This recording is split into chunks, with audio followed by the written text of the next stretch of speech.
Hey there, baseball fans. Hope you're having a good day wherever you are. I'm Tim Lowry. I'm with Backfields Media, and we're here with the eMLB Top 10 right now. This time we're going to focus on relief pitchers in baseball. Hopefully, your favorite is on here. Either way, please like and subscribe. And if you have any comments or think we missed somebody entirely or rated somebody too high or too low, hit us up in the comments here and in the Discord for eMLB. Let's get right to it. Let's get to our top 10 relief pitchers in baseball. We will start with number 10. Twins closer Everton Bomber just makes the list. He led the American League in saves last year with 43. Struck out more than a batter an inning. Was a typical closer. Came in, bases empty in the ninth, to start the ninth. Whip was kind of high at 1.39, but got out of it. His K rate's still pretty high. He was able to work out of a lot of jams. He's got a good fastball slider mix. Didn't allow too many hits strung together. If you look at his chart and the game log, you see that wasn't like he had bases loaded situations all the time, and he got the job done. The 43 saves are a testament to that. He keeps the ball in the park. A home run rate of a half a home run per 9 innings testifies to that. The Twins got a lot of good value out of this pitcher. And second year of him being a closer, and you see 81 saves. So he has done really well. Still learning his craft. Still, he definitely has some room to improve on the curveball. And then that will help his overall profile as well. But there's a lot to like here about Everton Bomber. He's our number 10 relief pitcher right now. Let's go to number 9. And it is Cubs closer Noah Song. Song, just like Bomber, is the closer now for the second straight year for Chicago. He was the 2029 saves leader in the National League. And he was just one off that pace this past season. He, again, typical closer, comes in to start the ninth. The K rate fell off quite a bit, a full 3, but still at 9, so still pretty good. The key for him, what made him so successful this year, the home run rate, a third of a home run per 9 innings in Wrigley Field. Yeah, that will save you a lot of ball games. The other thing that popped out was how his the BABIP 256. He has consistently been above 300. He has relied on missing bats. And when that fell away this year, you would have expected him to regress, but he actually got better. Hitters were not getting good contact off him at all. And you see his ERA fell by a full run and a quarter. The Cubs have him locked up for a couple of seasons. He's cheap, $1.47 million. Take that all day, especially for the value that you're getting. Noah Song is our number 9 reliever in all of eMLB right now. Let's go to number 8. This might be a controversial pick, not because he's on the list, but because he's this low. And there's a reason. I'll explain. Chase Bradford, 39 saves, was the full-time closer this year for Houston. Struck out 7.5 guys per 9.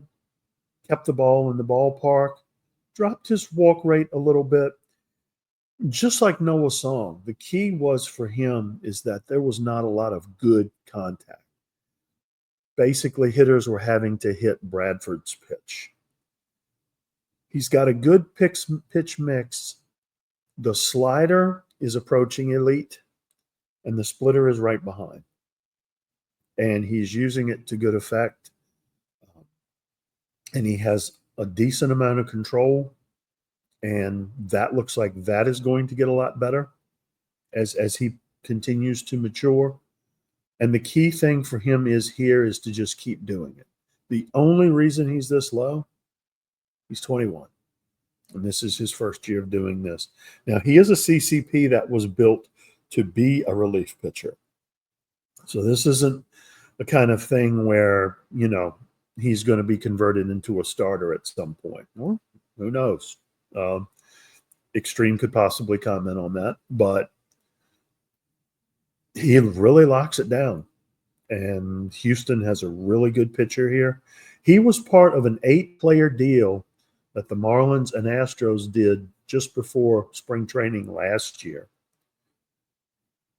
And, big trades kind of get a bad reputation because it's like, we're just moving players to move players. But both teams made the playoffs last year, so there's some value here. And Chase is turning into one of the key elements from that. So Chase Bradford is our number 8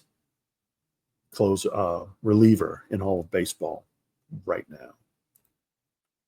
Let's go to number 7. Tampa Rays Steve Fowler. Fowler had 42 saves and a 2.90 ERA for the surprising Rays last year. And broken record time. It came down to BABIP. Low contact, and what contact there was right into somebody's glove. Fowler is one of the only guys on this list who you will notice is not extremely good at everything in the profile. The control being at average or just a tick below average really kind of jumps out at you. But he was effective. He actually improved over last season with a 3.6 walk rate. The BABIP way down by like 50 points. And how does that make a difference? Fowler's a perfect example of why bad contact works so well for pitchers. Look at 27 and 28. Back-to-back 31 save years. You think, okay, pretty decent closer. And you look at WAR, and I know some people hate WAR, some people love it. But for this context, he's barely above average. He's not giving any real value despite the fact that he's racked up 62 saves in 2 years. Takes a year off from the closer role, was used in middle relief, comes back to the closer role with a different process, has improved somewhat. I mean, he's now in his peak years. And just those changes in contact, completely different pitcher, and has a value of almost 2 WAR as a closer. So that shows you the value of not just making guys miss, but making guys, just tap out to third or something like that. Steve Fowler is our number 7 reliever in eMLB right now. Let's go to number 6. And that is Rafael A. Martinez. He was the Blue Jays closer last year, had 40 saves, a 2.91 ERA. Just tremendous. Strikes out guys, doesn't allow a lot of base runners. Curveball is grades out as a better pitch than the fastball, but they're kind of right there together. And he can also get outs with the slider. Good all around. And Toronto put him in position where, he wasn't having to struggle and work a ton to get out. As you see, 58.2 innings pitched to 58 games. He was there in the 9th. Extremely popular player. I really enjoyed having him when I was the Arizona GM. I felt like he was pretty much lights out for us a lot of times. It's just, save opportunities weren't exactly stacking up for Arizona. He's a free agent at the end of this season. So it'll be curious to see, do the Rays extend him? Do they move on? Does he make a lot of money somewhere else?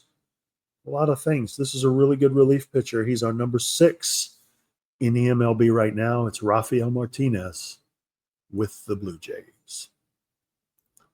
Let's go to our number 5 pitcher. And here is the first pitcher in our list who is kind of an everywhere sort of guy. Jorge Lozada for San Diego. Jorge is, he's got 3 good, not great pitches.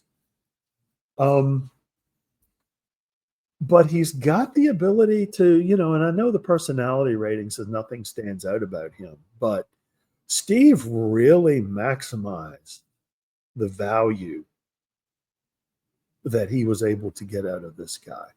His whip dropped, his home run rate dropped, the BABIP fell, and the K rate actually went up over the previous year.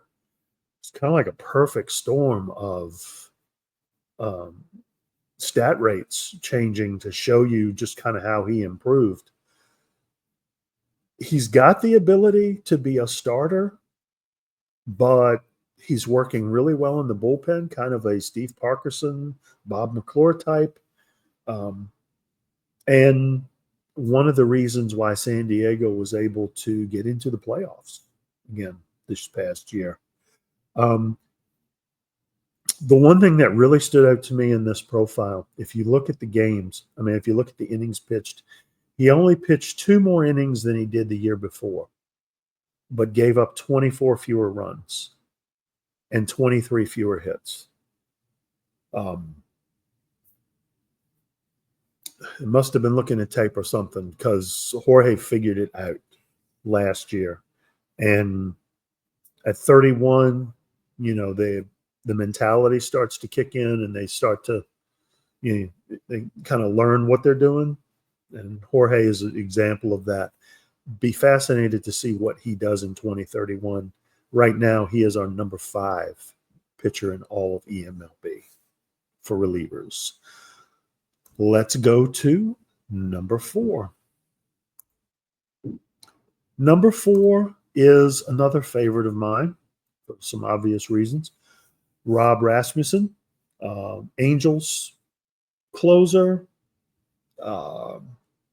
journeyman, man about town, back-to-back 24-plus save seasons, an elite fastball, a slider just behind that, and the circle change has improved with time. Rob is a high leverage situation pitcher, regardless of the inning, regardless if it's a crucial situation, Rob is the guy to bring into the game. His workload has increased over the past couple of years, and you see he is bringing value with that. Keeps the ball relatively in the park. The K rate fell off a little bit last year, which is a bit of a concern. But then it looked like K rates dropped just in general in eMLB, although at least among the top guys. I kind of saw that a lot. Fun fact: Rasmussen was an all-star in 2025, 2027, and 2029. So we're coming up on an odd-numbered year. You can lock in Rob as an American League All-Star, just based on that alone. But he is our number 4 relief pitcher in eMLB right now. Let's go to number 3. And our number 3 reliever may surprise some of you. It's Durbin Feltman of the Boston Red Sox. Kamish can cue the and Minerva can cue the Conor McGregor memes with this. 9-3 with a 2.12 ERA, 37 saves. It's an understatement to say that Feltman had the best season of his career last year. Curveball is approaching top of the league status with a fastball behind, but still plus. Feltman relies on missing bats. As you can see, the BABIP has been consistently well over 300, but he strikes out more than 10 guys per 9 innings. The thing that popped out for me was that his win probability added was 4.1. That was the highest of his career. He excelled as a closer. And as you can see, he could do a little more than just pitch the ninth. They brought him in earlier sometimes, and he racked up a couple extra innings that way. It was just so impressive to me how he has, one of the things that we always talk about with Boston is the challenges with pitching. And then that kind of filters over into real life too. I looked at him and I'm looking at his stats, and it reminded me of, and I actually went and looked it up and confirmed it.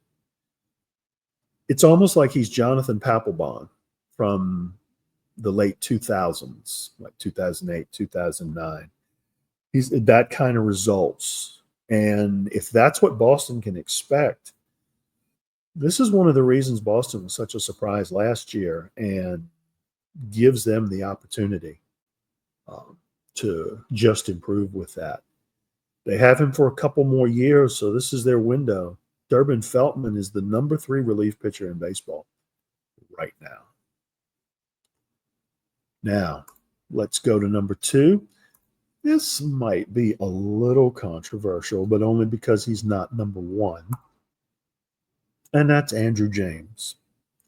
Andrew James has led the National League in saves 2 of the last 3 years. It's very easy to think of James as having always been there and having tons of years where he saved a bunch of games, and yet 70% of his saves have come in the last 4 seasons. So he is just really starting to come into his own. What can you say? An elite fastball, a slider and cutter that most pitchers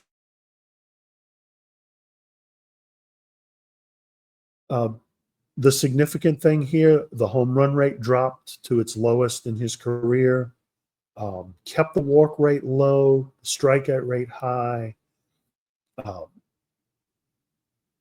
was just, he's what you get a closer to do. And in fact, he is the number 1 closer in this list. He's just the epitome of it. And like we talked about with Bradford back at number 8, he's just built for this purpose. And I'm pretty sure that as it looks right now, when all is said with eMLB 2.0, Andrew James will be one of the greatest closers in eMLB history, and still has a long way to go. He is our number 2 closer, Andrew James, and look forward to see him do more. And now, drum roll please, we come to our number 1 pitcher in the relief category, and it is Bill McClure for Texas. McClure pitched more than every other game, pitched enough to qualify for the ERA title. Kamish was talking about him in a recent stream as well. This guy would be a starter, but he's only got 2 pitches. And honestly, you look at the profile and you wonder, how was he able to be so successful? Because He's basically relying on the fastball with an occasional curveball thrown in. But he made significant strides. Lowest home run rate in the American League last year, a 0.4. Struck out 158 batters, less than one base runner per inning. The durability, the always being there. Texas seems to have a strategy around this. Steve Parkinson kind of fell off a cliff a little bit last year, despite the ratings and everything. That looks like he is actually a better mechanical pitcher than McClure. But McClure was able to step right into this role and thrive. And it says something for the Rangers culture, but also something that they saw in him. And this is a guy who was a first-round pick all the way back in 2021 before GMs were involved in picking guys. And here he is, 10 seasons after the fact, and he's coming into his own. And you kind of love that story where, could have been very easy to write this guy off as a bust before last year, and now he's kind of coming into stardom. Relies on the fastball, but not a lot of stuff, which is, kind of an odd result. But that extreme ground ball is what really helps him. He had a win probability added of 5, and that led all of baseball. And to be able to bring somebody like that out every other day